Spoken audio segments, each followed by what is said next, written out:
Hello guys, welcome back to 777 Kannada tarot reading. ಇವತ್ತಿನ tarot card ರೀಡಿಂಗ್ಗೆ ನಿಮ್ಮೆಲ್ಲರಿಗೂ ವೆಲ್ಕಮ್.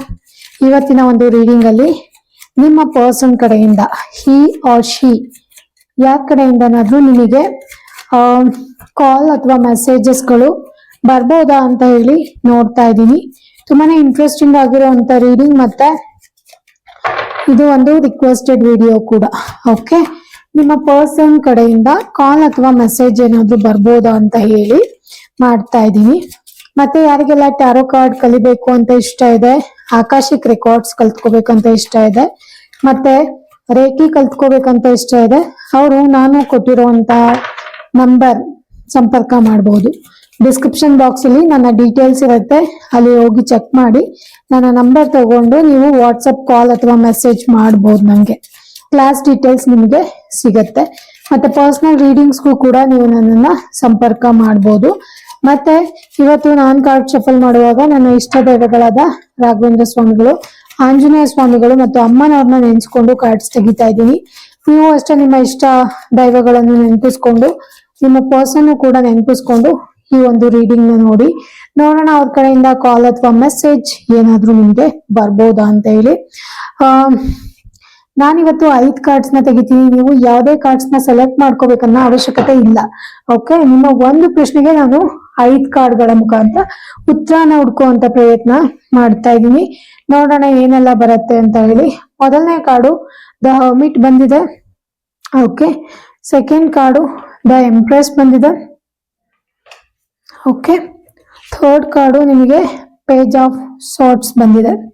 ಮೋಸ್ಟ್ಲಿ ನಿಮ್ಮ ಪರ್ಸನ್ ನಿಮ್ಮ ಮಾತುಕತೆ ಎಲ್ಲ, ನೀವು ಮಾತಾಡ್ತಿದ್ದ ರೀತಿ ಎಲ್ಲ ತುಂಬಾ ನೆನ್ಸ್ಕೋತಾ ಇದ್ದಾರೆ ಅನ್ಸುತ್ತೆ. ಮತ್ತೆ ಫೋರ್ತ್ ಕಾರ್ಡು 8 ಆಫ್ ಕಪ್ಸ್ ಬಂದಿದೆ. ಫಿಫ್ತ್ ಕಾರ್ಡು ದ ಮ್ಯಾಜಿಷಿಯನ್ ಬಂದಿದೆ. ಓಕೆನಾ? ಓಕೆ, ನೋಡೋಣ. ಮೊದಲನೇ ಕಾರ್ಡು ದ ಹರ್ಮಿಟ್ ಬಂದಿರೋದ್ರಿಂದ ನಾನು ನಿಮಗೆ ಒಂದೊಂದೇ ಕಾರ್ಡ್ಸಿನ ಡೀಟೇಲ್ಸ್ ಕೂಡ ಹೇಳ್ತೀನಿ. ಓಕೆ, ನನಗೆ ಯಾಕೋ ಇನ್ನೊಂದು ಕಾರ್ಡ್ಸ್ ತೆಗಿಬೇಕು ಅನಿಸ್ತು, ಸೊ ಅದಕ್ಕೆ ನಾನು ಸ್ವಲ್ಪ ಕಾರ್ಡ್ಸ್ ನ ತೆಗಿತಾ ಇದ್ದೀನಿ. Okay, 5 of swords. Okay, 2 of cups, call ಅಥವಾ ವಾಟ್ಸಪ್. ಓಕೆ, ನೋಡುವ ಏನೇನೆಲ್ಲ ಕಾರ್ಡ್ಸ್ ಬಂದಿದೆ ಅಂತ ಹೇಳಿ ನಾನು ನಿಮಗೆ ಹೇಳ್ತೀನಿ. ಮೊದಲನೇ ಕಾರ್ಡು ದ ಹರ್ಮಿಟ್ ಬಂದಿರೋದ್ರಿಂದ ಈ ವ್ಯಕ್ತಿ ಸದ್ಯದ ಪರಿಸ್ಥಿತಿಯಲ್ಲಿ ತುಂಬಾನೇ ಜಾಸ್ತಿ ಕೊರಗ್ತಾ ಇರೋದಿರ್ಬೋದು, ಅವರು ಅಥವಾ ನೀವು. ಓಕೆ, ಯಾವ್ದೋ ಒಂದು ವಿಚಾರ ಅಥವಾ ನಿಮ್ಮ ಬ್ರೇಕಪ್ ಸಿಚುವೇಶನ್ ಇರ್ಬೋದು, ಅದನ್ನೇ ಇಟ್ಕೊಂಡು ತುಂಬಾ ಕೊರಗ್ತಾ ಇರುವಂತ ಎನರ್ಜಿ ತುಂಬಾ ಸ್ಟ್ರಾಂಗ್ ಆಗಿ ಕಾಣಿಸ್ತಾ ಇದೆ. ಅಂಡ್ ಆಲ್ಸೋ ತುಂಬಾ ಚಿಂತೆ ಮಾಡ್ತಿರೋದು, ಯಾಕೆ ಹಿಂಗಾಯ್ತು, ಯಾಕೆ ಹಿಂಗ್ ಮಾಡಿದ್ರು, ಏನಕ್ಕೆ ಈ ತರ ಮಾಡಿದ್ರು, ಅವ್ರ ಮನ್ಸಲ್ಲಿ ಏನಿತ್ತು, ನಿಮ್ಗೆ ಇನ್ನೂ ಕ್ಲಾರಿಟಿ ಗೊತ್ತಾಗ್ತಿಲ್ಲ. ಯಾಕೆ ಈ ತರ ಮಾಡಿದ್ರು, ಯಾಕೆ ಬಿಟ್ಟೋದು, ಯಾಕೆ ಬ್ರೇಕಪ್ ಆಗ್ತಿದೆ, ಒಂದು ಉತ್ತರ ಅನ್ನೋದೇ ಸಿಗ್ತಾ ಇಲ್ಲ ನಿಮ್ಗೆ. ಆ ಉತ್ತರದ ಸಲುವಾಗಿ ನೀವು ತುಂಬಾ ಹುಡುಕಾಟ ಮಾಡ್ತಾ ಇದೀರಾ. ಕೆಲವೊಂದ್ಸರಿ ಯಾವ ಲೆವೆಲ್ಗೆ ಅಂತ ಹೇಳಿದ್ರೆ, ಲೈಕ್ ನಿಮ್ಮನ್ನ ನೀವು ಮರ್ತು ಬಿಡ್ತೀರಾ, ಎಲ್ಲರಿಂದನೂ ಡಿಸ್ಕನೆಕ್ಟ್ ಆಗ್ಬಿಡ್ತೀರಾ, ಐಸೊಲ್ಯೂಟ್ ಆಗ್ಬಿಡ್ತೀರಾ. ಆ ವ್ಯಕ್ತಿ ನೆನ್ಸ್ಕೊಂಡ್ರೆ ಯಾರು ಬೇಡ ಅನ್ಸತ್ತೆ. ನಿಮಗೆ ಎಲ್ಲರಿಂದನೂ ದೂರ ಆಗಿ ಸಪ್ರೇಟ್ ಆಗಿ ಎಲ್ಲಾದ್ರೂ ಹೋಗ್ಬಿಡ್ತೀರಾ, ಯಾರ ಕಣ್ಣಿಗೂ ಕಾಣೋದೇ ಇಲ್ಲ. ಸೊ ಅದೇ ತರ ರೂಮ್ ಒಳಗಡೆ ಸೇರ್ಕೊಳ್ಳೋದು, ಅಥವಾ ಒಂದ್ ಸ್ವಲ್ಪ ನೀವು ನಿಮ್ಮ ಮೈಂಡ್ ಸರಿ ಹೋಗೋ ತನಕ ನೀವು ಯಾರ ಕನೆಕ್ಷನ್ಸ್ಗೂ ಬರೋದೇ ಇಲ್ಲ ಅನ್ಸುತ್ತೆ. ಯಾವಾಗ್ಲೂ ಒಂಥರ ಆ ಉತ್ತರದ ಹುಡ್ಕಾಟದಲ್ಲೇ ತೊಡಗಿರ್ತೀರಾ ಅನ್ಸುತ್ತೆ. ಏನಕ್ಕೆ ಹಿಂಗ್ ಮಾಡಿದ್ರು, ಯಾಕೆ ಹಿಂಗ್ ಆಗ್ತಿದೆ, ಯಾಕೆ ಈ ತರ ಮಾಡ್ತಿದ್ದಾರೆ. ಸೊ ಇದ್ರಲ್ಲೇ ನೀವು ಅದ್ರ ಸುತ್ತಾನೆ ಇದ್ದೀರಾ. ಸೊ ನಿಮ್ಗೊಂದು ಆನ್ಸರ್ ಬೇಕು. ಆ ಪರ್ಸನ್ ಸಲುವಾಗಿ ಆನ್ಸರ್ ನಿಮ್ಗೆ ಸಿಗ್ತಾ ಇಲ್ಲ ಅನ್ಸುತ್ತೆ. ನಿಮ್ಗಾಗಿರ್ಬೋದು, ಈವನ್ ಆ ವ್ಯಕ್ತಿ ಕೂಡ ಇನ್ ಕೇಸ್ ಬ್ರೇಕಪ್ ಆಗಿದ್ರೆ ಆ ವ್ಯಕ್ತಿ ಕಡೆಯಿಂದನೂ ಅದೇ ತರ ಇದೆ. ಏನಕ್ಕೆ ಹಿಂಗ ಆಗ್ತಾ ಇದೆ, ಬಾಯ್ ಬಿಟ್ಟು ಏನು ಹೇಳ್ತಾ ಇಲ್ವಲ್ಲ, ಏನು ಮಾತಾಡ್ತಿಲ್ವಲ್ಲ, ಅಥವಾ ಏನಾದ್ರು ಮಾಡೋಗಿದ್ರೆ ಯಾಕೆ ಹಿಂಗ್ ಮಾಡೋದು, ಏನು ಅರ್ಥನೇ ಆಗ್ತಿಲ್ವಲ್ಲ, ನನಗೆ ಯಾಕೆ ಹಿಂಗ್ ಆಗ್ತಾ ಇದೆ. ಸೊ ಏನಾದ್ರು ಕ್ಲಿಯರ್ ಆಗಿರೋದು ಹೇಳ್ಬೇಕಿತ್ತಲ್ವಾ, ಅಥವಾ ಅವ್ರು ಏನಾದ್ರು ಹೇಳ್ಬಿಟ್ಟು ಹೋಗಿದ್ರೆ ಈ ತರ ಈ ವ್ಯಕ್ತಿ ಹೇಳೋದಕ್ಕೆ ಏನ್ ಕಾರಣ ಇರ್ಬೋದು, ಯಾರಿದ್ದಾರೆ, ಯಾರಾದ್ರೂ ಏನಾದ್ರು ಹೇಳಿದಾರ, ಈ ತರ ತುಂಬಾನೇ ಚಿಂತೆ ಮಾಡ್ತಾ ಇರೋಂತ ಆನ್ಸರು ಕಾಣಿಸ್ತಾ ಇದೆ. ತುಂಬಾನೇ ಚಿಂತೆ ಮಾಡ್ತಿರೋಂತ ಒಂದು ಎನರ್ಜಿ ಕಾಣಿಸ್ತಾ ಇದೆ. ಇನ್ನು ದ ಎಂಪ್ರೆಸ್ ಬಂದಿರೋದ್ರಿಂದ ನಿಮ್ಮನ್ನ ಆ ವ್ಯಕ್ತಿನೂ ಮಿಸ್ ಮಾಡ್ಕೊಳ್ತಾ ಇದಾರೆ. ಓಕೆನಾ? ಸೊ ನಿಮ್ಮನ್ನ ನೆನಪಿಸ್ಕೊಂಡಾಗೆಲ್ಲ ಅವರಿಗೆ ಒಂಥರ ಒಂದು ರಾಜಕುಮಾರಿ ನೋಡ್ದಂಗ ಆಗತ್ತೆ, ಏನೋ ಒಂಥರ ಸ್ಪೆಷಲ್ ಅಂತ ಫೀಲ್ ಆಗತ್ತೆ. ಅಂಡ್ ಆಲ್ಸೋ ಲೈಫ್ ಅಲ್ಲಿ ಎಲ್ಲ ಕಂಫರ್ಟೇಬಲ್ ಇದೆ ಅಂತ ಅನ್ನಿಸ್ತಾ ಇದೆ ಅವ್ರಿಗೆ. ಅಂಡ್ ಇನ್ ಕೇಸ್ ಏನಾದ್ರು ಮ್ಯಾರೇಜ್ ಆಗಿ ಮೂವ್ ಆನ್ ಆಗಿದ್ರೆ ನಿಮ್ಮ ಲೈಫ್ ತುಂಬಾ ಚೆನ್ನಾಗಿದೆ, ನೀವು ತುಂಬಾ ಚೆನ್ನಾಗಿದ್ದೀರಾ ಅಂತ ಹೇಳಿ ಅವರು ಫೀಲ್ ಮಾಡ್ತಾ ಇದ್ದಾರೆ. ಅಂಡ್ ಫಿನಾನ್ಷಿಯಲಿ ತುಂಬಾ ಇಂಡಿಪೆಂಡೆಂಟ್ ಆಗಿದ್ದೀರಾ, ಲಕ್ಸುರಿ ಲೈಫ್ ನ ಲೀಡ್ ಮಾಡ್ತಾ ಇದ್ದೀರಾ. ನಿಮ್ ಜೀವನಕ್ಕೆ ಏನೇನೆಲ್ಲ ಬೇಕು ಅಂತ ನೀವ್ ಅನ್ಕೊಂಡಿದ್ರು ಅದೆಲ್ಲ ಸದ್ಯದ ಪರಿಸ್ಥಿತಿಲಿ ನಿಮಗೆ ಸಿಕ್ಕಿದೆ. ನೀವ್ ಅದನ್ನ ಎಂಜಾಯ್ ಕೂಡ ಮಾಡ್ತಾ ಇದ್ದೀರಾ. ತುಂಬಾ ಸೇಫ್ ಆಗಿ ಸೆಕ್ಯೂರ್ ಆಗಿ ಇರೋದು ಕೂಡ ಆಗ್ತಾ ಇದೆ. ಆ ಒಂದು ಎನರ್ಜಿ ಕೂಡ ಅವರು ಫೀಲ್ ಮಾಡ್ತಾ ಇದಾರೆ. ನಿಮ್ಮನ್ನ ನೋಡಿದ ತಕ್ಷಣ ಏನೋ ಒಂಥರ ಎಲ್ಲ ಇದೆ ಅವ್ರ ಲೈಫ್ ಅಲ್ಲಿ, ಮತ್ತೆ ಏನಕ್ಕೆ ನನ್ ಕಡೆ ತಿರ್ಗಿ ಬರ್ತಾರೆ ಅವರು, ಅಥವಾ ನನ್ನ ಅವಶ್ಯಕತೆ ಅವ್ರಿಗೆ ಇಲ್ವೇನೋ ಅನ್ನೋ ತರಾನು ಅವರು ನೋಡ್ತಾ ಇದಾರೆ. ತುಂಬಾ ಜಾಸ್ತಿ ಚೆನ್ನಾಗಿ ಕೇರ್ ಮಾಡೋದಾಗಿರ್ಬೋದು, ಅಥವಾ ನೀವು ಅವ್ರ ಜೊತೆ ಕನೆಕ್ಷನ್ ಅಲ್ಲಿ ಇದ್ದಾಗ ಅವ್ರನ್ನ ತುಂಬಾ ಚೆನ್ನಾಗಿ ಕೇರ್ ಮಾಡಿದ್ರಿ ಅನ್ಸುತ್ತೆ, ಅಥವಾ ತುಂಬಾ ಚೆನ್ನಾಗಿ ನರಿಶ್ ಮಾಡೋದು, ಅಥವಾ ಏನು ಎಕ್ಸ್ಪೆಕ್ಟೇಷನ್ ಇಲ್ಲದೆ ಅವ್ರನ್ನ ಚೆನ್ನಾಗಿ ಇಟ್ಕೊಂಡಿದ್ದು, ಅವ್ರಿಗೆ ಹೆಲ್ಪ್ ಮಾಡಿದ್ದು ಅದೆಲ್ಲ ನೆನಪಿಸ್ಕೊಂತಾರೆ. And at the same time ನಿಮ್ಮ ಲೈಫ್ ಅಲ್ಲಿ ಇವಾಗ ಆಗಿರುವಂತ ಗ್ರೋತ್ ಇರ್ಬೋದು, ಅಥವಾ ಇವಾಗ ನೀವು ಚೆನ್ನಾಗಿರೋದು ಎಲ್ಲ ಕಂಪೇರ್ ಮಾಡ್ತಾ ಇದಾರೆ. ನನ್ನನ್ನು ಚೆನ್ನಾಗಿ ನೋಡ್ಕೊಂಡಿದ್ರು ಅಲ್ವಾ, ಸೊ ನಾನೇ ಅರ್ಥ ಮಾಡ್ಕೊಂಡಿಲ್ಲ, ಅವರು ಕೂಡ ಚೆನ್ನಾಗಿದ್ದಾರೆ ಇವಾಗ, ನನ್ ಜೊತೆ ಇದ್ದಾಗೂ ಕೂಡ ತುಂಬಾ ನರಿಶ್ ಮಾಡ್ತಾ ಇದ್ರು, ತುಂಬಾ ಚೆನ್ನಾಗಿ ನೋಡ್ಕೊಳ್ತಾ ಇದ್ರು, ತುಂಬಾ ಕೇರಿಂಗ್ ಆಗಿದ್ರು, ಏನು ಒಂಥರ ಸೆಲ್ಫಿಶ್ನೆಸ್ ಆತರ ಏನು ಇರ್ಲಿಲ್ಲ. ಯಾವ್ದೇ ಒಂದು ಎಕ್ಸ್ಪೆಕ್ಟೇಷನ್ ಇಲ್ದ ಎಲ್ಲಾ ಕೇರನ್ನು ಮಾಡ್ತಾ ಇದ್ರು. ಒಂದ್ ಒಳ್ಳೆ ಪರ್ಸನಾಲಿಟಿ ಇದ್ದಂತವ್ರು ಅಂತ ಹೇಳಿ ನೆನಪಿಸ್ಕೊಳ್ತಾ ಇದಾರೆ. And also page of shorts ಬಂದಿರೋದ್ರಿಂದ, ಪೇಜ್ ಆಫ್ ಶಾರ್ಟ್ಸ್ ಎಸ್ ಏನಂತ ಹೇಳಿದ್ರೆ ತುಂಬಾನೇ ಟಾಕಿಟಿವ್ ಅನ್ಸುತ್ತೆ. ನೀವು ಯಾವಾಗ್ಲೂ ಮಾತಾಡೋದಕ್ಕೆ ತುಂಬಾ ಇಷ್ಟ ಪಡುವಂತ ವ್ಯಕ್ತಿ. ನಿಮ್ ಜೊತೆ ಮಾತಾಡ್ತಿದ್ರೆ ಕಾಲ ಹೋಗೋದೇ ಗೊತ್ತಾಗಲ್ಲ ಅನ್ಸುತ್ತೆ. ಜನಕ್ ನಿಮ್ ಜೊತೆ ಮಾತಾಡ್ಬೇಕು ಅಂತ ಇಷ್ಟ ಆಗುತ್ತೆ. ಅಂಡ್ ಆಲ್ಸೋ ನಿಮ್ಮ ಕಮ್ಯುನಿಕೇಶನ್ ಸ್ಕಿಲ್ಸ್ ತುಂಬಾ ಚೆನ್ನಾಗಿದೆ. ಜನ ನಿಮ್ ಜೊತೆ ಮಾತಾಡ್ತಿದ್ರೆ ತುಂಬಾ ಹೊತ್ತು ಮಾತಾಡ್ಬೇಕು, ಇನ್ನು ಇವ್ರ ಹತ್ರ ತುಂಬಾ ಇನ್ಫಾರ್ಮೇಶನ್ ಇದೆ, ತುಂಬಾ ಚೆನ್ನಾಗಿ ಮಾತಾಡ್ತಾರೆ, ಇವ್ರ ಹತ್ರ ಮಾತಾಡಿದ್ರೆ ನಾವು ಎಲ್ಲಾ ಮರಿಬಹುದು ಅನ್ನೋದನ್ನ ಎಲ್ಲ ಯೋಚನೆ ಮಾಡ್ತಾ ಇದ್ದಾರೆ. ಅಟ್ ದ ಸೇಮ್ ಟೈಮ್ ಈ ವ್ಯಕ್ತಿಗೂ ಅಷ್ಟೇ ನಿಮ್ಮ ಒಂದು ಮಾತಿರ್ಬೋದು, ಮಾತುಕತೆ ಇರ್ಬೋದು, ಅದೆಲ್ಲ ತುಂಬಾ ಇಷ್ಟ ಆಗುತ್ತೆ. ಅಂಡ್ ಆಲ್ಸೋ ತುಂಬಾ ಚೆನ್ನಾಗಿ ಮಾತು ಒಂದು ಓಕೆ, ತುಂಬಾ ಯಂಗ್ ಎನರ್ಜಿ ಇರುವಂತವ್ರು, ತುಂಬಾ ಟಾಕಿಟಿವ್, ನೋಡೋದಕ್ಕೂ ತುಂಬಾ ಸುಂದರವಾಗಿರೋರು, ಅಟ್ರಾಕ್ಟ್ ಆಗಿರೋರು, ಮತ್ತೆ ಕ್ವಿಕ್ ಆಗಿ ಚೆನ್ನಾಗಿ ಎಲ್ಲದನ್ನು ತಿಳ್ಕೊಂಡು ಚೆನ್ನಾಗಿ ಜನನ ಜಡ್ಜ್ ಮಾಡ್ತೀರಾ, ಅದು ಕೂಡ ಆ ಎನರ್ಜಿ ಕೂಡ ಇದೆ. And also at the same time ಕೆಲವೊಂದು ಅನ್ಸರ್ಟಿನಿಟಿ ಓಕೆ, ಕೆಲವೊಂದು ಸತ್ಯಗಳು ಗೊತ್ತಾಗಿರುವಂತದ್ದಾಗಿರ್ಬೋದು, ಕೆಲವೊಂದು ಟ್ರೂತ್ ಬೆಳಕಿಗೆ ಬಂದಿರುವಂತದ್ದು, ಕ್ಲಾರಿಟಿ ಗೊತ್ತಾಗಿರುವಂತದ್ದು, ಒಂಥರ ಸೂಪರ್ಫಿಷಿಯಲ್ ಅಲ್ಲಿ ಮೇಲೆನೆ ತಿಳಿದೇ ಇರೋ ವಯಸ್ಸಲ್ಲಿ ಮಾಡಿದಂತ ತಪ್ಪುಗಳು ಏನೇನ್ ಮಾಡಿದ್ರು ಅದೆಲ್ಲ ಇವಾಗ ಕ್ಲಾರಿಟಿ ಏನೇನ್ ಆಗ್ತಾ ಇದೆ ಅಂತ ಅದ್ರ ಬಗ್ಗೆ ಇವಾಗ ಕ್ಲಾರಿಟಿಗಳು ಗೊತ್ತಾಗ್ತಿದೆ. ಮೊದ್ಲೇನಾದ್ರೂ ಏನಾದ್ರೂ ತುಂಬಾ ತಪ್ಪುಗಳು ಮಾಡಿದ್ರೆ ಇವಾಗ ಸ್ವಲ್ಪ ಅದ್ರ ಬಗ್ಗೆ ಗೊತ್ತಾಗ್ತಾ ಇದೆ. ಇನ್ನೊಂದಿರ್ಬೋದು, ನಿಮ್ ಬಗ್ಗೆ ಇಲ್ದೇ ಇರೋದನ್ನ ಹೇಳಿ, ಅಥವಾ ಏನಾದ್ರೂ ಒಂದ್ ಸ್ವಲ್ಪ ಅನ್ಸರ್ಟಿನಿಟಿ ಅವ್ರ ಹಂಗೆ ಹಿಂಗೆ ಅಂತ ಹೇಳ್ಕೊಟ್ಟಿರೋದು ಇದೆ. ಸೊ ಓಕೆನಾ, ಸೊ ಇವಾಗ ಸಡನ್ ಆಗಿ ವ್ಯಕ್ತಿಗೆ ಏನಾಗ್ಬಿಟ್ಟಿದೆ ಅಂದ್ರೆ, ಯಾರಾದ್ರೂ ಬಂದು ಏನಾದ್ರೂ ಹೇಳಿದ ತಕ್ಷಣ ನನಗೆ ಈ ಸತ್ಯ ಗೊತ್ತೇ ಇರ್ಲಿಲ್ಲ, ಇವಾಗ ಗೊತ್ತಾಗ್ತಿದೆ, ಇವಾಗ ನನಗೆ ಕ್ಲಾರಿಟಿ ಸಿಗ್ತಾ ಇದೆ, ಇವಾಗ ನನಗೆ ಮೇಲ್ ಅಷ್ಟೇ ಗೊತ್ತಿತ್ತು, ಇನ್ನು ಡೀಪ್ ಆಗಿ ಗೊತ್ತಾಗ್ತಾ ಇದೆ ಇವ್ರ ಬಗ್ಗೆ, ಈ ತರಾನು ಹೇಳಿದನ್ ಫೀಲ್ ಮಾಡ್ತಿರುವಂತ ಚಾನ್ಸಸ್ ಇದೆ. ಓಕೆನಾ, ಸೊ ಬ್ರೇಕಪ್ ಆಗಿರುವಂತ ಸಿಚುವೇಶನ್ ಅಲ್ಲಿ ಈ ತರ ಎಲ್ಲ ಥಿಂಕ್ ಮಾಡಿರುವಂತ ಚಾನ್ಸಸ್ ಇದೆ. ಇನ್ನು ಫೋರ್ತ್ ಕಾರ್ಡು ನಮಗೆ 8 ಆಫ್ ಕಪ್ಸ್ ಬಂದಿರೋದ್ರಿಂದ ಈ ವ್ಯಕ್ತಿ ತುಂಬಾ ಲಾಜಿಕ್ ಆಗಿ ಥಿಂಕ್ ಮಾಡೋದು, ಲಾಜಿಕ್ ಆಗಿ ಜನಗಳನ್ನ ಚೂಸ್ ಮಾಡುವಂತದ್ದು, ಅಥವಾ ಅವ್ರಿಗೇನೋ ಮರ್ಯಾದೆ ಸಿಕ್ಕಿಲ್ಲ, ಅವ್ರಿಗೇನಾದ್ರೂ ಅವಮಾನ ಆಗಿದೆ ಅಂತ ಹೇಳಿ ಅನ್ಸಿದ್ರೆ ಆ ಜಾಗನ ಬಿಟ್ಟು ಹೋಗಿರುವಂತದ್ದು, ಅಥವಾ ಜನರನ್ನ ಬಿಟ್ಟು ಹೋಗುವಂತ ಒಂದು ಮೈಂಡ್ ಸೆಟ್ ತುಂಬಾ ಜಾಸ್ತಿ ಇದೆ. ಮೊದ್ಲಿಂದಾನು ಅವ್ರ ಹಂಗೆ ಇದಾರೆ ಅನ್ಸುತ್ತೆ. ಅವ್ರಿಗೆಲ್ಲಿ ಅವಮಾನ ಆಗುತ್ತೆ, ಅಥವಾ ಅವ್ರಿಗೆಲ್ಲಿ ಬರಲ್ಲ, ಅಥವಾ ಅವರ ನಂಬಿಕೆಗೆ ಯಾರು ಅರ್ಹರಲ್ಲ ಅಂತ ಏನಾದ್ರೂ ಗೊತ್ತಾದ ತಕ್ಷಣ ಆ ವ್ಯಕ್ತಿಗಳನ್ನ ಬಿಟ್ಟು ಇವರು ದೂರ ಹೋಗ್ತಾರೆ. ತುಂಬಾ ಲಾಜಿಕ್ ಆಗಿ ಥಿಂಕ್ ಮಾಡ್ತಾರೆ. ಅಂಡ್ ಆಲ್ಸೋ ಚಾಯ್ಸ್ ಮಾಡುವಾಗ ತುಂಬಾನೇ ಜಾಸ್ತಿ ನೋಡಿ ಚಾಯ್ಸ್ ಮಾಡೋದು. ಹಂಗಾಗಿ ನಿಮ್ ಬಗ್ಗೆ ಯಾರಾದ್ರೂ ಏನಾದ್ರೂ ಹೇಳಿದ್ರೆ, ನೀವು ಸುಂದರವಾಗಿದ್ರು ಕೂಡ, ನೀವು ಚಾಮ್ ಆಗಿದ್ರು ಕೂಡ, ಒಳ್ಳೆ ಬುದ್ಧಿವಂತರಿದ್ರು ಕೂಡ, ಕೇರ್ ಮಾಡೋರಿದ್ರು ಕೂಡ, ಎಲ್ಲ ಗೊತ್ತಿದೆ ಅವ್ರಿಗೆ, ಎಲ್ಲ ಗೊತ್ತಿದ್ರು ಕೂಡ ಯಾರಾದ್ರೂ ಬಂದ್ ಏನಾದ್ರೂ ಒಂದ್ ಹೇಳ್ಬಿಟ್ರೆ ನಿಮ್ ಮೇಲೆ, ಸೊ ಅದನ್ನೇ ಮೇಜರ್ ಆಗಿ ಕನ್ಸಿಡರ್ ಮಾಡ್ಬಿಟ್ಟು, ಈ ವ್ಯಕ್ತಿ ನನಗೆ ಇವರು ಮರ್ಯಾದೆ ಕೊಟ್ಟಿಲ್ಲ, ಅಥವಾ ನನ್ನ ಮಾತನ್ನ ಸರಿಯಾಗಿ ಇವರು ಕರೆಕ್ಟ್ ಆಗಿ ಕೇಳಿಲ್ಲ, ಅವ್ರದ್ದೇ ಅವ್ರು ನಡೆಸಿದ್ದಾರೆ, ಅಥವಾ ನನಗೇನೋ ಒಂದು ಮೋಸಗಳಾಗಿದೆ ಅಂತ ಹೇಳಿ ಸೊ ನಿಮ್ಮಿಂದ ದೂರ ಹೋಗಿರುವಂತ ಚಾನ್ಸಸ್ ಕೂಡ 4ನೇ ಕಾರ್ಡ್ ಅಲ್ಲಿ ತೋರಿಸ್ತಾ ಇದ್ದಾರೆ 8 ಆಫ್ ಕಪ್ಸ್ ಅಲ್ಲಿ. ಇನ್ನು ಮೆಜಿಷಿಯನ್ ಇರೋದ್ರಿಂದ, ಮೆಜಿಷಿಯನ್ ತುಂಬಾ ಮ್ಯಾನಿಕ್ಯುಲೇಟಿವ್, ತುಂಬಾ ಬುದ್ಧಿವಂತ ವ್ಯಕ್ತಿ ಇವರು, ತುಂಬಾ ಚೆನ್ನಾಗಿ ಮಾತುಕತೆ ಆಡುವಂತವ್ರು, ಕಮ್ಯುನಿಕೇಶನ್ ಚೆನ್ನಾಗಿ ಮಾಡುವಂತ ವ್ಯಕ್ತಿ, ಎಲ್ಲಾ ಸ್ಕಿಲ್ಸು ಗೊತ್ತಿದೆ. ಅಂಡ್ ನೋಡೋದಕ್ಕೂ ಚೆನ್ನಾಗಿದ್ದಾರೆ, ಒಂಥರ ಎನರ್ಜಿನೇ ತುಂಬಾ ಬ್ಯೂಟಿಫುಲ್ ಆಗಿದೆ. ಓಕೆನಾ, ಅಟ್ ದ ಸೇಮ್ ಟೈಮ್ ಯಾವ ತರ ಅಂತ ಹೇಳಿದ್ರೆ ತುಂಬಾನೇ ಲೈಕ್ ಚೆನ್ನಾಗಿ ಮಾತುಕತೆ ಮಾಡ್ತಾರೆ. ಎಲ್ಲ ಒಂದಷ್ಟು ಮಿಸ್ಕಮ್ಯುನಿಕೇಶನ್ಸ್ ಗಳು ಆಗಿದೆ ಅಂತ ಅನ್ಸುತ್ತೆ. ಬಟ್ ಈ ವ್ಯಕ್ತಿ ಬೇಕು ಅಂದ್ರೆ ಈ ವ್ಯಕ್ತಿ ಹತ್ರ ಎಲ್ಲಾ ಸ್ಕಿಲ್ಸ್ ಇರೋದ್ರಿಂದ, ಅಂಡ್ ಆಲ್ಸೋ ಎಲ್ಲ ಬುದ್ಧಿವಂತಿಕೆ ಇದೆ, ಎಲ್ಲ ಜಾಣ್ಮೆ ಎಲ್ಲದೂ ಇದೆ. ಒಂಥರ ಡ್ಯುಯಲ್ ಮೈಂಡ್ ಸೆಟ್ ಕೂಡ ಇದೆ ಇವರಿಗೆ. ಯಾವ ತರ ಮೈಂಡ್ ಸೆಟ್, ಒಂಥರ ಡ್ಯುಯಲ್ ಮೈಂಡ್ ಸೆಟ್ಟು ಇದೆ, ಎಲ್ಲ ಸ್ಕಿಲ್ಸು ಇದೆ.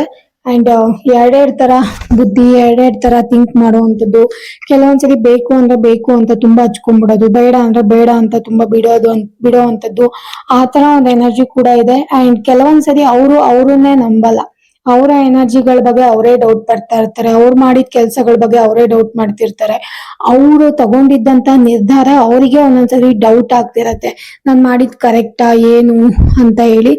ಬುದ್ಧಿವಂತೆ ಅಥವಾ ಬುದ್ಧಿವಂತ ಇದ್ರೂ ಕೂಡ ಸೆಲ್ಫ್ ಡೌಟಿಂಗ್ ತುಂಬಾ ಜಾಸ್ತಿ ಇದೆ ಎಲ್ಲ ಒಂದ್ ಕಡೆ. ಅದರಿಂದಾನೇ ಇವರು ಒಳ್ಳೆ ಜನಗಳನ್ನ ಮಿಸ್ ಮಾಡ್ಕೊಳ್ತಾ ಇದ್ದಾರೆ ಅನ್ನೋ ಒಂದು ಎನರ್ಜಿ ಕೂಡ ಇಲ್ಲಿ ಗೊತ್ತಾಗ್ತಾ ಇದೆ.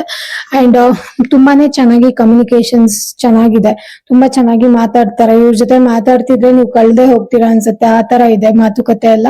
ತುಂಬಾ ಬ್ಯೂಟಿಫುಲ್ ಆಗಿ, ಪ್ಯಾಂಪರ್ ಆಗಿ, ಒಂಥರ ಮೆಜಿಷಿಯನ್ ತರ ಮ್ಯಾಜಿಕ್ ಮಾಡಿ ಮಾತಾಡುವಂತ ಎನರ್ಜಿ ಕೂಡ ಇಲ್ಲಿ ತುಂಬಾ ಜಾಸ್ತಿ ಕಾಣಿಸ್ತಾ ಇದೆ. ಇನ್ನು ದ ಮೂನ್ ಬಂದಿರೋದ್ರಿಂದ ಇವ್ರ ಜೀವನದಲ್ಲಿ ಸದ್ಯಕ್ಕೆ ತುಂಬಾನೇ ಸೀಕ್ರೆಟ್ ಆಗಿ ಇವ್ರು ಇರ್ಬೋದು, ಅಥವಾ ಒಂಥರ ತುಂಬಾನೇ ನಿಮ್ಮ ಹತ್ರ ವಿಷಯಗಳನ್ನ ಮುಚ್ಚಿಟ್ಟಿರುವಂತದ್ದು. ಅವ್ರ ಜೀವನದಲ್ಲಿ ಏನಾಗ್ತಿದೆ ಅಂತಾನೆ ಗೊತ್ತಾಗಲ್ಲ, ಆ ತರ ನಡ್ಕೋತಾ ಇರ್ಬೋದು. ತುಂಬಾ ಆಂಗ್ಸೈಟಿ ಇರ್ಬೋದು, ಅಥವಾ ಒಂಥರ ಹಿಡನ್ ಥಿಂಗ್ಸ್ ಗಳು ನಿಮಗೆ ಏನು ಅಂತಾನೆ ಗೊತ್ತಾಗಲ್ಲ. ಎಕ್ಸ್ಟ್ರೀಮ್ ಆಗಿ ಪಾಸ್ಟ್ ಅಲ್ಲಿ ಏನೇನೋ ನಡೆದಿದೆ, ಆ ಟ್ರಾಮಾಸ್ ಗಳೆಲ್ಲ ಇದೆ. ಅಂಡ್ ಆಲ್ಸೋ ಇವ್ರಿಗೆ ಯಾರಾದ್ರೂ ಏನಾದ್ರೂ ಮಾಡೋದ್ರೆ ನನಗೆ ಎಲ್ಲ ಅವರೇ ಒಂಥರ ವಿಕ್ಟಮ್ ಅನ್ನೋ ತರ ಅವ್ರು ಫೀಲ್ ಮಾಡ್ತಾರೆ. ಇವೊಂದು ಅವ್ರ ಕಡೆಯಿಂದಾನೇ ತಪ್ಪಿದ್ರು ಕೂಡ ಅವರೇ ವಿಕ್ಟಮ್ ಅನ್ನೋ ಫೀಲ್ ಕೂಡ ಮಾಡ್ತಾರೆ. ಅಂಡ್ ಮೂನ್ ಕಾರ್ಡ್ ಬಂದಿರೋದ್ರಿಂದ ಈ ಥರ್ಡ್ ಪಾರ್ಟಿ ಸಿಚುವೇಶನ್ ಕೂಡ ಸ್ವಲ್ಪ ತೋರಿಸ್ತಾ ಇದೆ. ತುಂಬಾ ಹಿಡನ್ ಆಗಿ, ತುಂಬಾ ಸೀಕ್ರೆಟ್ ಆಗಿ ಥರ್ಡ್ ಪಾರ್ಟಿ ಸಿಚುವೇಶನ್ ಇರೋದು, ಲಾಡ್ ಆಫ್ ನೆಗೆಟಿವಿಟಿ, ಒಂಥರ ಏನೋ ಒಂಥರ ನೆಗೆಟಿವಿಟಿ ಜಾಸ್ತಿ ಇರೋವಂಥದ್ದು. ಭಯ ಕೂಡ ಇದೆ ಈ ವ್ಯಕ್ತಿಗೆ, ನಾನ್ ಮಾಡಿರೋ ತರನೇ ನನ್ನ ವ್ಯಕ್ತಿಗಳು ನನಗೆಲ್ ಮಾಡ್ಬಿಡ್ತಾರೋ ಅನ್ನೋ ಭಯ ಕೂಡ ಇದೆ ಇವ್ರಿಗೆ. ಅವಾಗ ಸಿಟ್ಟು ಕೂಡ ಬರ್ತಿರುತ್ತೆ, ತುಂಬಾ ಆಂಗ್ಸೈಟಿ ಫೀಲ್ ಮಾಡ್ತಾರೆ, ಅಬಾಂಡೆಡ್ ತರ ಫೀಲ್ ಮಾಡ್ತಾರೆ. ಯಾರು ಇಲ್ವೇನೋ, ಎಲ್ಲಾರು ಇದ್ರು ಯಾರು ಇಲ್ಲ ಅನ್ನೋ ತರ ಫೀಲ್ ಮಾಡ್ತಾರೆ. ಅಂಡ್ ಭಯ ಅಂತೂ ಯಾವಾಗ್ಲೂ ಆಗ್ತಾನೆ ಇರುತ್ತೆ. ಅಂಡ್ ಮಿಸ್ಅಂಡರ್ಸ್ಟ್ಯಾಂಡಿಂಗ್ಸ್ ಕೂಡ ತುಂಬಾ ಇದೆ. ಈ ಯಾರ್ದಾದ್ರೂ ಜೊತೆ ರಿಲೇಶನ್ಶಿಪ್ ಅಲ್ಲಿ ಇದ್ರು ಕೂಡ ಪಾಸ್ಟ್ ಅಲ್ಲಿ ಏನಾಗಿತ್ತು ಅದನ್ನೇ ಮಿರರಿಂಗ್ ಮಾಡ್ತಾ ಇರ್ತಾರೆ. ಮಿರರಿಂಗ್ ಅಂತ ಹೇಳಿದ್ರೆ ಅದೇ ರಿಯಾಲಿಟಿ ಚೆಕ್ಸ್ ಗಳು ಹೋಗ್ತಾನೆ ಇರತ್ತೆ. ಮತ್ತೆ ಹಿಂಗಾಗಿದ್ರೆ, ಮತ್ತೆ ಇವರು ಇದೇ ತರ ಮಾಡಿದ್ರೆ, ಮತ್ತೆ ನನ್ನ ಲೈಫ್ ಅಲ್ಲಿ ಅದೇ ಆಯ್ತು ಅಂದ್ರೆ ಗೊತ್ತಿಲ್ಲನ ಅವರು ಆ ಥರ್ಡ್ ಪಾರ್ಟಿ ಸಿಚುವೇಶನ್ ಅಲ್ಲೂ ಅದೇ ಮ್ಯಾನಿಫೆಸ್ಟೇಷನ್ ಮಾಡ್ಕೋತಾ ಇದಾರೆ ಅಂತ ಅನ್ಸುತ್ತೆ. ಪರ್ಸನಾಲಿಟಿ ಸ್ವಲ್ಪ ಸೈಕಿಕ್ ಆಗಿದ್ದಾರೆ, ಯಾವಾಗ್ಲೂ ಒಂದೇ ತರ ಥಿಂಕ್ ಮಾಡೋದು, ಸ್ವಲ್ಪ ಸೀಕ್ರೆಟಿವ್ ಆಗಿರುವಂತದ್ದು. And not very open up ಆಗಿರಲ್ಲ. ಪಾಸ್ಟ್ ಅಲ್ಲಿ ಏನಾದ್ರು ಆಗಿದ್ರೆ ಅದನ್ನೇ ಇಟ್ಕೊಂಡು ಕ್ಯಾರಿ ಮಾಡುವಂತದ್ದು, ತುಂಬಾನೇ ಬ್ಯಾಗೇಜಸ್ ನ ಕ್ಯಾರಿ ಮಾಡ್ತಿರುವಂತದ್ದು, ಡಿಸ್ಕಂಫರ್ಟಬಲ್ ಆಗಿರುವಂತದ್ದು, ಮತ್ತೆ ಒಂಥರ ತುಂಬಾ ಓಪನ್ ಅಪ್ ಆಗಿ ಯಾರ ಹತ್ರನು ಹೇಳ್ಕೊಳ್ಳಲ್ಲ. ಆ ತರ ಒಂದು ಎನರ್ಜಿ ಕೂಡ ಕಾಣಿಸ್ತಾ ಇದೆ ಮೂನ್ ಅಲ್ಲಿ. And Moon third party situation ಅಲ್ಲೂ ಇರ್ಬೋದು, ಆ ಚಾನ್ಸಸ್ ಕೂಡ ಇದೆ. ಓಕೆ. ಅಂಡ್ 5 ಆಫ್ ಶಾರ್ಟ್ಸ್ ಬಂದಿರೋದ್ರಿಂದ ಇನ್ ಕೇಸ್ ಥರ್ಡ್ ಪಾರ್ಟಿ ಏನಾದ್ರು ಲಾಸ್ ಆದ್ರೆ, ಥರ್ಡ್ ಪಾರ್ಟಿ ಏನಾದ್ರು ಇವ್ರ ಅವಮಾನ ಮಾಡಿ, ಇವ್ರಿಗೆ ಏನಾದ್ರು ಲಾಸಸ್ ಮಾಡಿ, ಇವ್ರ ಜೊತೆನೆ ಬ್ರೈನ್ ಗೇಮ್ ಮಾಡಿ, ಅಥವಾ ಇವ್ರನ್ನೇ ನಂಬಿಸಿ ಮೋಸ ಮಾಡಿ ಅವ್ರಿಗೂ ಲೈಕ್ ಪಾಠಗಳನ್ನ ಕಲ್ಸ್ಬಿಟ್ಟು ಏನಾದ್ರು ಹೋದ್ರೆ ಡೆಫಿನೆಟ್ಲಿ ಅವರು ಬೇರೆಯವ್ರ ಕಡೆ ತಿರುಗಿ ನೋಡ್ತಾರೆ. ಅಲ್ಲಿವರೆಗೂ ಅವರು ಬೇರೆಯವ್ರ ಕಡೆ ತಿರುಗಿ ನೋಡಲ್ಲ. ಇಲ್ಲಿ 5 ಆಫ್ ಸೋರ್ಟ್ಸ್ ಬಂದಿರೋದ್ರಿಂದ ಅವ್ರ ಲೈಫ್ ಅಲ್ಲಿ ಯಾವಾಗ್ಲೂ ಅಷ್ಟೇ ಪ್ರೀತಿ ವಿಚಾರದಲ್ಲಿ ಏನಾದ್ರೂ ಒಂದ್ ಜಗಳಗಳು, ಮನಸ್ತಾಪಗಳು, ಕಾಂಪಿಟೇಷನ್ಗಳು, ಟೆನ್ಷನ್ಗಳು, ಕನ್ಫ್ಯೂಷನ್ಸ್, ಲಾಡ್ ಆಫ್ ಚಾಲೆಂಜಸ್ ಇದು ಆಗ್ತಾನೆ ಇರತ್ತೆ ಯಾವಾಗ್ಲೂ. ಪ್ರೀತಿ ಅಂತ ಬಂದ್ರೆ it's like keep fighting. Okay, ಪ್ರೀತಿಗೋಸ್ಕರ ಆ ಒಂದು ಎನರ್ಜಿ ಕೂಡ ಇಲ್ಲಿ ಇದೆ. ಅಂಡ್ ಆಲ್ಸೋ ಇಟ್ಸ್ ಲೈಕ್ ಅದು ಅಪ್ ಟು ದೆಮ್. ಓಕೆ, ಅವರು ಕಂಟಿನ್ಯೂ ಮಾಡೋದು ಅಥವಾ ಹೊಸ ವ್ಯಕ್ತಿನ ಬಿಡೋದು ಅವ್ರಿಗೆ ಬಿಟ್ಟಿದೆ. ಇವನ್ ಅವ್ರಿಗೆ ಸಿಗೋಂತ ಜನನು ಅಂತವರೇ ಸಿಗ್ತಿದ್ದಾರೆ ಅಂತ ಅನ್ಸುತ್ತೆ. ತುಂಬಾ ಚಾಲೆಂಜಿಂಗ್ ಆಗಿರುತ್ತೆ ಅವರ ಲವ್ ಲೈಫು ಅಂತ ಕಾಣಿಸ್ತಾ ಇದೆ. ಅವ್ರಿಗೆ ಅನ್ಸುತ್ತೆ ಮೋಸ್ಟ್ಲಿ ಹೊಸ ವ್ಯಕ್ತಿಗಳನ್ನ ಪರಿಚಯ ಮಾಡ್ಕೊಂಡು ಅವ್ರ ಜೊತೆ ಯಾವಾಗ ಚಾಲೆಂಜಿಂಗ್ ಅಂತ ಅನ್ಸುತ್ತೆ ಅವಾಗ ಪರವಾಗಿಲ್ಲ, ಹಳೆ ವ್ಯಕ್ತಿಗಳೇ ಬೆಟರ್ ಆಗಿದ್ರು, ನಾನೇ ಎಲ್ಲಾರ್ನು ಕಳ್ಕೊಂಡೆ ಅಂತ ಮೋಸ್ಟ್ಲಿ ಅವ್ರಿಗೆ ಅನ್ಸುತ್ತೆ. ಮೋಸ್ಟ್ಲಿ ಇವಾಗಿರೋ ಒಂದು ರಿಲೇಶನ್ಶಿಪ್ ಅಲ್ಲೂ ಕೂಡ ತುಂಬಾ ಲಾಸಸ್. ಅವ್ರಿಗೆ ಅದ್ರ ಮೇಲೂ ಏನು ಗ್ಯಾರಂಟಿ ಇಲ್ಲ. ಯಾವಾಗ್ಲೂ ಜಗಳ, ಯಾವಾಗ್ಲೂ ಕಾಂಪಿಟೇಷನ್, ಯಾವಾಗ್ಲೂ ಟೆನ್ಷನ್, ಈ ತರ ಆಗುವಂತ ಚಾನ್ಸಸ್ಗಳು ತುಂಬಾ ಜಾಸ್ತಿ ತೋರಿಸ್ತಾ ಇದೆ. ಇನ್ ಕೇಸ್ ಏನಾದ್ರೂ ಇವರು ಥರ್ಡ್ ಪಾರ್ಟಿ ಲಾಸ್ ಆಗೋ ತರನೇ ಕಾಣಿಸ್ತಾ ಇದೆ. ಥರ್ಡ್ ಪಾರ್ಟಿಲಿ ಏನಾದ್ರು ಮೋಸಗಳು, ಅನ್ಯಾಯಗಳು, ಅವರು ದೂರ ಆಗುವಂತದ್ದು, ಅವ್ರು ಇವ್ರನ್ನ ಬಿಟ್ಟು ಹೋಗುವಂತದ್ದು, ಆತರ ಏನಾದ್ರು ಮಾಡಿದ್ರೆ ಡೆಫಿನೆಟ್ಲಿ ಈ ಪರ್ಸನ್ ಥರ್ಡ್ ಪಾರ್ಟಿ ಸಿಚುವೇಶನ್ ಅಷ್ಟೊಂದು ಚೆನ್ನಾಗಿಲ್ಲ ಇವ್ರದ್ದು. ಅಲ್ಲೂ ಕೂಡ ತುಂಬಾ ಕಾಂಪಿಟೇಷನ್, ತುಂಬಾ ಮಿಸ್ಅಂಡರ್ಸ್ಟ್ಯಾಂಡಿಂಗ್ಸ್ ಎಲ್ಲ ಇದೆ. ಅವರು ಕೂಡ ಇವ್ರಿಗೆ ಸಿಗೋರು ಕೂಡ ಇವ್ರ ಜೊತೆ ಬ್ರೈನ್ ಗೇಮ್ ಆಡ್ತಿರೋವಂಥದ್ದು ಅಥವಾ ಸುಮ್ನೆ ನಂಬಿಸಿ ಮೋಸ ಮಾಡೋವಂಥದ್ದು, ಅದೇ ತರ ಅವರಿಗೆ ಪ್ಯಾಟ್ರನ್ ರಿಪೀಟ್ ಆಗ್ತಾ ಇದೆ. ಮೋಸ್ಟ್ಲಿ ಇನ್ ಕೇಸ್ ಏನಾದ್ರು ಥರ್ಡ್ ಪಾರ್ಟಿ ಲಾಸ್ ಆಯ್ತು ಅಂದ್ರೆ ಡೆಫಿನೆಟ್ಲಿ ಈ ವ್ಯಕ್ತಿ ನಿಮ್ ಕಡೆ ಬರುವಂತ ಚಾನ್ಸಸ್ ಇದೆ. ರಿಯೂನಿಯನ್ಗೆ ಮತ್ತೆ ಬರುವಂತ ಚಾನ್ಸಸ್ ತುಂಬಾ ಸ್ಟ್ರಾಂಗ್ ಆಗಿದೆ. 2 ಆಫ್ ಕಪ್ಸ್ ಬಂದಿರೋದ್ರಿಂದ ತುಂಬಾ ಸ್ಟ್ರಾಂಗ್ ಆಗಿದೆ. ಓಕೆ, ಬಿಕಾಸ್ ಅವ್ರ ಥರ್ಡ್ ಪಾರ್ಟಿ ಲಾಸ್ ತರಾನೇ ಕಾಣಿಸ್ತಾ ಇದೆ, ಆಲ್ಮೋಸ್ಟ್ ಏನ್ ಲಾಸ್ ಆಗೋ ತರಾನೇ ಕಾಣಿಸ್ತಾ ಇದೆ. ಸೊ ಅವರಿಗೆ ನಿಮ್ಮ ಬಗ್ಗೆ ಅರಿವಾಗುತ್ತೆ. ಥರ್ಡ್ ಪಾರ್ಟಿ ಲಾಸ್ ಆದ ತಕ್ಷಣ ಅದ್ ನಿಮ್ಮ ಜೊತೆ ಇದ್ದಂತ ಕನೆಕ್ಷನ್, ನೀವು ನಿಮ್ಮ ಲವ್ ಎಷ್ಟು ಡೀಪ್ ಆಗಿತ್ತು, ನೀವು ಎಷ್ಟು ಚೆನ್ನಾಗಿ ನೋಡ್ಕೊಳ್ತಾ ಇದ್ರಿ, ಎಷ್ಟು ಡೀಪ್ ಸೆನ್ಸ್ ಇತ್ತು ನಿಮ್ಮ ಮತ್ತೆ ಅವರ ನಡುವೆ, ಎಷ್ಟು ಕಮಿಟ್ಮೆಂಟ್ಸ್ ಇತ್ತು, ಚೆನ್ನಾಗಿ ಕಮಿಟ್ಮೆಂಟ್ ಮಾಡ್ಕೊಂಡು ಹೋಗ್ತಾ ಇದ್ರಿ. And definitely you want to take this relationship to the like ಚೆನ್ನಾಗಿತ್ತು, ನೀವು ಚೆನ್ನಾಗಿ ನೋಡ್ಕೋತಾ ಇದ್ರಿ, ಈ ಪರ್ಸನ್ ನ ಚೆನ್ನಾಗಿ ಇಟ್ಕೋಬೇಕು. ಅಂಡ್ ಆಲ್ಸೋ ನೀವೇನಾದ್ರೂ ಮದ್ವೆಗೆ ಏನಾದ್ರೂ ಪ್ಲಾನ್ ಮಾಡ್ತಿದ್ರೆ ಈ ವ್ಯಕ್ತಿ ಇದೇ ಸೂಟೇಬಲ್ ವ್ಯಕ್ತಿ ಅಂತ ನಿಮ್ಗೆ ಅನ್ನಿಸ್ತಾ ಇತ್ತು ಅನ್ಸುತ್ತೆ. ಆ ತರನು ಕೂಡ ನೀವು ಥಿಂಕ್ ಮಾಡ್ತಿದ್ರಿ, ಅದು ಕೂಡ ಆ ವ್ಯಕ್ತಿಗೆ ಗೊತ್ತಿತ್ತು. ಓಕೆನಾ?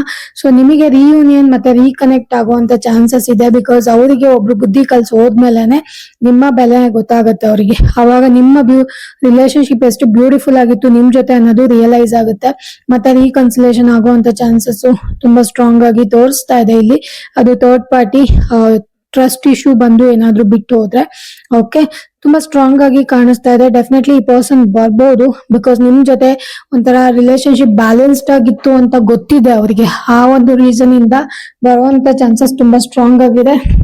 ಇನ್ನು 7 ಆಫ್ ಪೆಂಟಿಕಲ್ಸ್ ಬಂದಿರೋದ್ರಿಂದ ನೀವೇನಾದ್ರೂ ಈ ವ್ಯಕ್ತಿ ಕಡೆಯಿಂದ ಈ ವ್ಯಕ್ತಿ ಫೋನ್ ಮಾಡ್ಬೋದಾ, ಮೆಸೇಜ್ ಮಾಡ್ಬೋದಾ ಅಂತ ಹೇಳಿದ್ರೆ ಡೆಫಿನೆಟ್ಲಿ ಫೋನು ಇಲ್ಲ ಮೆಸೇಜು ಯಾವ್ದೋ ಒಂದು ಬರೋವಂತ ಚಾನ್ಸಸ್ ತುಂಬಾ ಸ್ಟ್ರಾಂಗ್ ಆಗಿ ಕಾಣಿಸ್ತಾ ಇದೆ ನೋಡಿ. ಅಂಡ್ ಆ ವ್ಯಕ್ತಿಗೆ ಆ ಥರ್ಡ್ ಪಾರ್ಟಿ ಕಡೆಯಲ್ಲಿ ಏನಾದ್ರು ಜಗಳ ಅಥವಾ ಮನಸ್ತಾಪಗಳು ಬಂದು ಆ ವ್ಯಕ್ತಿ ಬಿಟ್ಟು ಹೋದ್ರೆ ಆ ವ್ಯಕ್ತಿ ನಿಮ್ಮ ಒಂದು ಪರ್ಸನ್ ಡೆಫಿನೆಟ್ಲಿ ನಿಮ್ ಕಡೆ ತಿರ್ಗಿ ವಾಪಸ್ ಬರುವಂತ ಚಾನ್ಸಸ್ ತುಂಬಾ ಸ್ಟ್ರಾಂಗ್ ಆಗಿದೆ. ಒಂದು ಫೋನ್ ಮಾಡ್ಬೋದು, ಇಲ್ಲ ಮೆಸೇಜ್ ಮಾಡ್ಬೋದು, ಅಥವಾ ನೀವೇನ್ ಅನ್ಕೊಂಡಿದ್ದೀರಾ, ಏನ್ ಕಾಯ್ತಾ ಇದ್ದೀರಲ್ಲ ಅದು ಆಗತ್ತೆ. ಆ ವ್ಯಕ್ತಿ ಬರ್ತಾರ ಅಂತ ಹೇಳಿ ಮನ್ಸಲ್ಲೇ ಕಾಯ್ತಿದ್ರೆ ಡೆಫಿನೆಟ್ಲಿ ಆ ವ್ಯಕ್ತಿ ಬರೋ ಚಾನ್ಸಸ್ ತುಂಬಾ ಸ್ಟ್ರಾಂಗ್ ಆಗಿದೆ. ಓಕೆನಾ? ತುಂಬಾ ಫೋಕಸ್ಡ್ ಆಗಿ ನೀವು ಕಾಯ್ತಾ ಇದ್ದೀರಾ, ಯಾವಾಗ ಬರ್ತಾರೋ, ಯಾವಾಗ ಮೆಸೇಜ್ ಮಾಡ್ತಾರೋ, ಯಾವಾಗ ಕಾಲ್ ಮಾಡ್ತಾರೋ ಅಂತ ಹೇಳಿ. ಅವ್ರದ್ದೇ ನೆನಪುಗಳಲ್ಲೇ ಇದ್ದೀರಾ ಅನ್ಸುತ್ತೆ. ಮೋಸ್ಟ್ಲಿ ಆ ವ್ಯಕ್ತಿಗೂ ನಿಮ್ ಬಗ್ಗೆ ನೆನಪಾಗ್ತಿದೆ, ಅರಿವಾಗ್ತದೆ, ಅವ್ರಿಗೂ ನಿಮ್ ಬೆಲೆ ಗೊತ್ತಾಗ್ತಾ ಇದೆ. ಅವರು ಕೂಡ ಡೆಫಿನೆಟ್ಲಿ ಸಿಗೋ ಅಂತ ಪರ್ಸನ್ಸ್ ಗಳೆಲ್ಲ ಮೋಸ ಮಾಡ್ತಿದ್ರೆ ನೀವೇ ಬೆಟರು, ನೀವೇ ಪರವಾಗಿರ್ಲಿಲ್ಲ, ನಿಮಗ್ ನಾನು ಈ ತರ ಮಾಡಬಾರ್ದಾಗಿತ್ತು ಅಂತ ಮತ್ತೆ ರಿಟರ್ನ್ ಬರುವಂತ ಚಾನ್ಸಸ್ ತುಂಬಾ ಸ್ಟ್ರಾಂಗ್ ಆಗಿದೆ.